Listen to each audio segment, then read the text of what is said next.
Ya pemirsa, terkait dengan tradisi mudik yang setiap tahunnya dijalankan oleh masyarakat Indonesia, nanti kita akan bahas dengan narasumber kita yang sudah ada di studio terkait dengan fenomena mudik ini.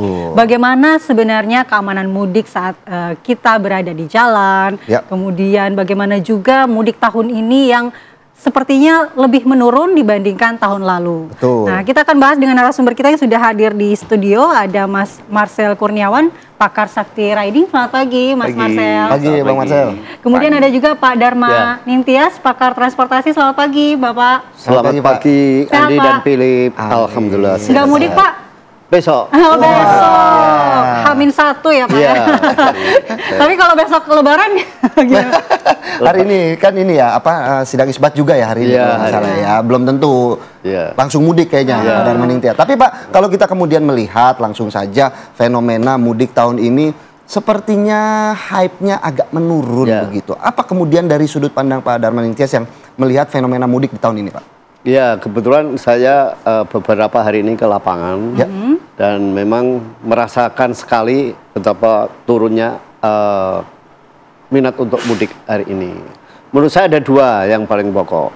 Generasi muda terutama ASN yang muda-muda ya, keluarga yang masih punya cicilan rumah, cicilan kendaraan. Saya juga punya, Pak, kalau itu. Pasti memilih tidak mudik. Kenapa? Karena ada efisiensi. Dan mereka biasanya kan menjelang Lebaran ini mendapat uang insentif dari perjalanan dinas dan sebagainya. Tapi efisiensi kan menyebabkan itu semua nggak ada. Berarti efisiensi institusi berdampak pada efisiensi keluarga ya? Secara otomatis. Ya, itu satu. Yang kedua, bagi golongan tua, lansia ya, 60 tahun ke atas, itu cuaca ekstrim. Cuaca ekstrim. Ya, mereka pasti punya concern terhadap keselamatan dirinya. Nah, daripada nanti merepotkan orang-orang yang di kampung, lebih baik kita berdiam diri aja di rumah. Gitu. Jadi ada dua faktor itu yang menurut saya signifikan. Tetapi yang sebetulnya faktor paling signifikan adalah efisiensi itu. Karena impact dari efisiensi itu kan bukan hanya pada ASN, tapi pegawai-pegawai hotel sepi, pemasok-pemasok makanan, buah-buahan, sayuran di hotel sepi, efeknya kan luas sekali. Nah, ini yang menyebabkan orang ya sudahlah, itu yang paling penting kita bisa survive gitu. Mungkin harapannya tahun depan. Meskipun sebetulnya pada saat Natal kemarin kan sepi. Orang akan orang pada bilang, oh mereka menahan untuk tidak pulang karena sebentar lagi itu Lebaran.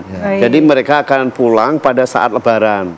Tapi begitu masuk tahun 2025, ternyata ada program efisiensi yang berdampak pada kondisi perekonomian warga secara umum, sehingga mereka yang semula itu nahan akan pulang pada saat Lebaran, ternyata Lebaran juga nggak bisa pulang.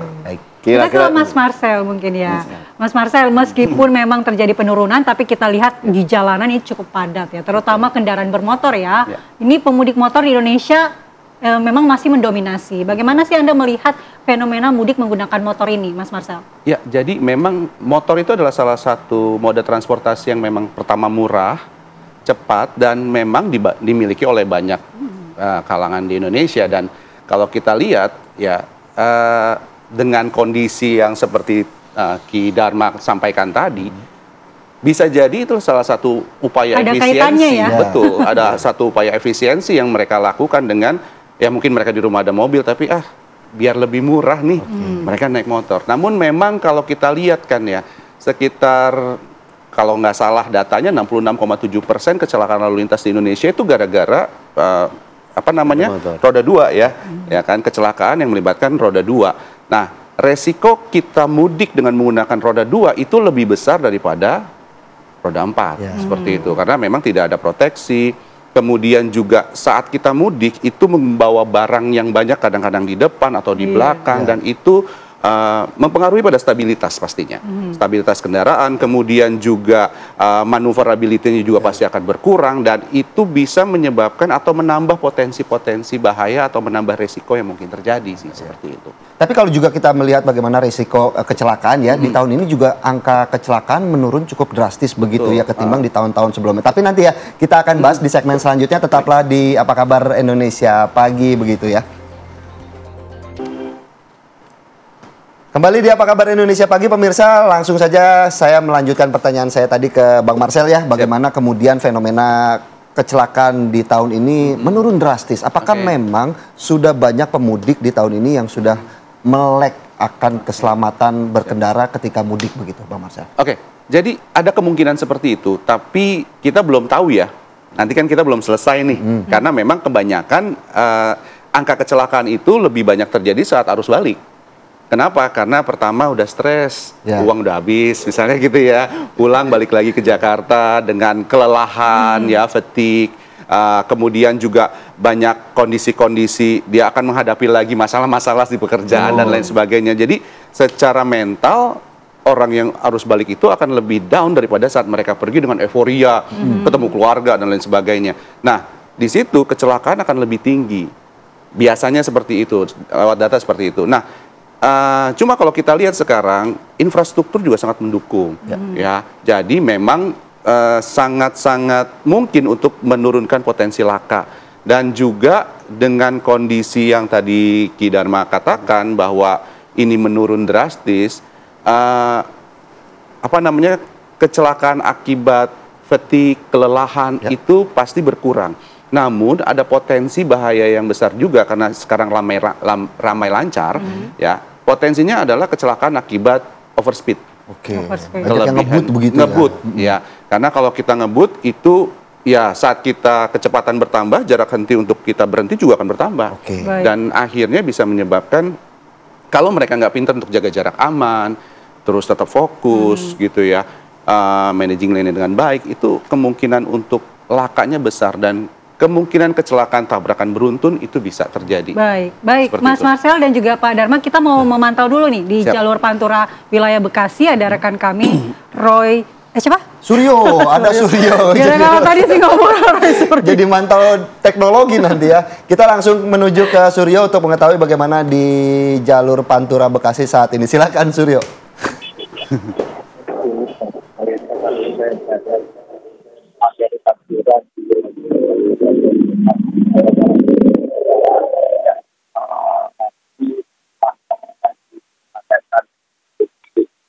Dari arah Jakarta menuju Jawa Barat maupun ini masih kendaraan masih malam, lalu lintas terpantau masih ramai lancar di jalur Pantura yang ada di wilayah komunikasi dengan Anda ini masih putus-putus. Nanti kita akan kembali memantau laporan dari Suryo ya. Kita juga lihat ya, bisa saat ini tadi kita lihat bagaimana sebenarnya kondisinya juga masih ramai lancar begitu ya. Bagaimana kemudian Pak Dharma melihat fenomena ini, apakah memang kemudian kebijakan pemerintah untuk menurunkan harga tiket ini kurang bisa melecut motivasi para pemudik tahun ini? Ya, sebetulnya kalau kita lihat profil para pemudik ya, pemudik terbesar kita ini kan sebetulnya kalau di Jawa ya, di Jawa itu kan dari wilayah Jabodetabek ke arah Jawa Tengah, Jawa Timur, dan ke barat itu ke arah Sumatera. Nah, selama ini yang ke arah Sumatera kan lebih banyak menggunakan pesawat gitu ya. Tapi dengan adanya tol Trans Jawa, maka sebagian pemudik ke Sumatera yang biasanya menggunakan pesawat beralih menggunakan kendaraan pribadi. Jadi saya kira itu salah satu pengaruhnya. Tapi yang kedua saya kira juga kondisi ekonomi masih tetap menjadi pengaruh lah, karena kan ketika kita mudik tidak hanya butuh tiket saja, tetapi kan juga butuh dana besar, kemudian butuh untuk angpau, untuk memberikan angpau kepada family gitu. Jadi tetapi infonya tahun ini penumpang pesawat itu bisa mencapai sampai 10 juta.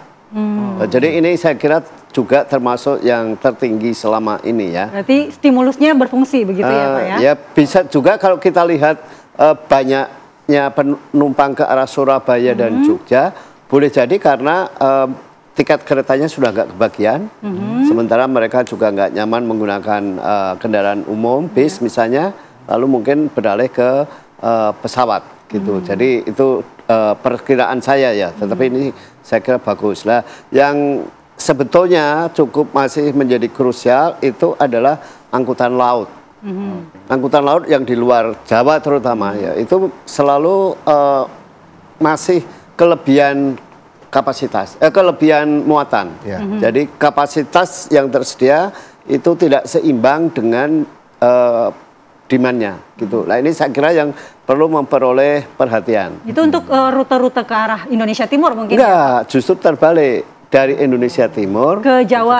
Oh iya gitu. Benar-benar karena mudik ya. Karena mudik. Ya, misalnya kemarin saya mendapat informasi yang daerah Batam, daerah Kepri, entah dari Batam, entah dari ke Tanjung Pinang dan sebagainya, kekurangan kapal misalnya. Nah, ini persoalan yang di luar Jawa. Tapi kembali ke soal insentif, sebetulnya ada beberapa insentif yang diberikan oleh pemerintah ya, selain penurunan tarif pesawat, juga tarif tol 20% gitu.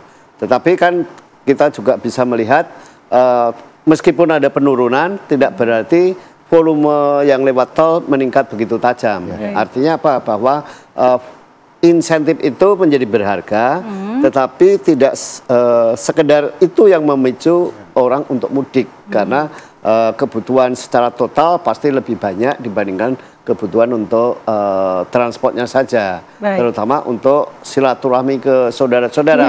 Apalagi kalau dari Jakarta, asumsinya kan orang dari Jakarta itu sukses, harus bagi-bagi angpau dan sebagainya. Bawa duit yang banyak begitu ya, karung-karung kalau bisa ya. Gitu. Baik, kita ke Mas Marcel. Mas Marcel kan fenomena efisiensi yang dibilang Pak Dharma ini mengakibatkan orang banyak beralih ke kendaraan pribadi untuk penghematan begitu ya. Nah, tentu kalau kita dari sudut pandang safety riding mungkin ada tipsnya gitu. Kalau memilih dengan kendaraan pribadi terutama motor dan juga mobil itu apa kira-kira untuk keamanan di jalanan? Baik, jadi kalau untuk keamanan kita bagi 3 hal ya. 3 hal. Pertama adalah seseorang itu yang membawa kendaraan atau pengemudinya itu harus fit for drive. Siap untuk mengemudi. Pastikan dia memiliki waktu tidur yang cukup, terus istirahat setiap 2 jam sekali, terus nggak memaksakan diri, dan ada tandem, supir tandem, supir tambahan. Kemudian yang kedua, kendaraan itu harus benar-benar sehat, gitu, harus benar-benar sehat. Jadi pastikan sebelum mudik lakukan servis rutin, servis full gitu ya, sehingga memastikan bahwa kendaraannya ini dalam kondisi yang sehat dan layak untuk dipergunakan gitu. Nah, yang ketiga adalah saat di jalan. Bagaimana mereka mengatur emosi mereka saat di jalan gitu ya. Bagaimana mereka melakukan menjaga jarak aman, melakukan manuver yang benar, mengikuti peraturan lalu lintas, dan yang paling penting juga adalah kalau menurut saya kalau memang lebih dari 80 km per jam, lebih dari 80 km itu ambil fasilitas sebagai musafir saja. Jadi tidak perlu berpuasa. Oh, supaya tidak mengalami kelelahan. Betul, begitu ya. karena saat seseorang itu kurang asupan nutrisi dan juga hidrasinya kurang, itu bisa menyebabkan konsentrasinya menurun, fokus menurun dan emosinya jadi nggak stabil. Kita bisa lihat sekarang kalau misalnya di sore hari pas mau pulang, jam pulang, orang mau berbuka, ya itu pasti agak lebih agresif ya. Agak lebih agresif. Kenapa? Ya memang sudah mulai ya di jam-jam rawan karena memang sudah lapar, sudah pengen cepat-cepat, dan itu yang bisa terjadi. Dan perlu diperhatikan juga waspada saat sudah mau sampai ke tempat tujuan.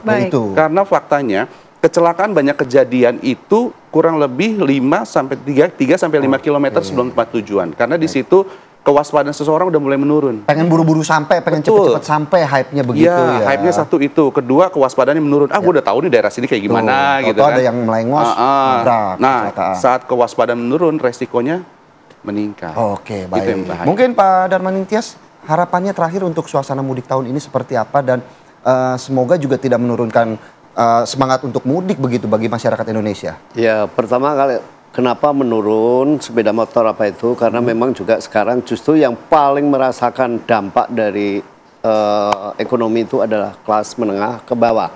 Yang rata-rata bekerjanya memakai sepeda motor. Itu satu ya. Dan terkait dengan soal kecelakaan, kalau kita melihat data Jasara Harja dan Korlantas tahun lalu, kecelakaan tertinggi itu terjadi antara pukul 15 sampai 17. Oke, baik. Itu artinya pemudik itu menjelang sampai tujuan tadi. Itu ya. Nah, kedua, kondisi jalan di daerah kurang prima. Nah, tips saya sebetulnya yang saya sampaikan yang perlu kita sadari sekarang yang sampai hari ini belum tersentuh adalah soal kebersihan di tempat-tempat rest area, baut jalan tol, pelabuhan. Kalau stasiun relatif baik ya. Tetapi di rest area, pelabuhan, kapal, ini praktis sampah itu berserakan. Dan itu yang selama ini belum memperoleh perhatian. Karena itu sejak tahun lalu saya menghimbau kepada pemerintah sebaiknya pada saat mudik itu melibatkan Kementerian Lingkungan Hidup. Kira-kira seperti itu supaya aspek kebersihan juga diperhatikan dalam bermudik. Baik. Berarti kita harus memperhatikan juga kebersihan di tempat-tempat tersebut ya agar mudik lebih nyaman. Baik, terima kasih Pak Darmaning Tias dan juga Mas Marcel sudah bergabung bersama kami.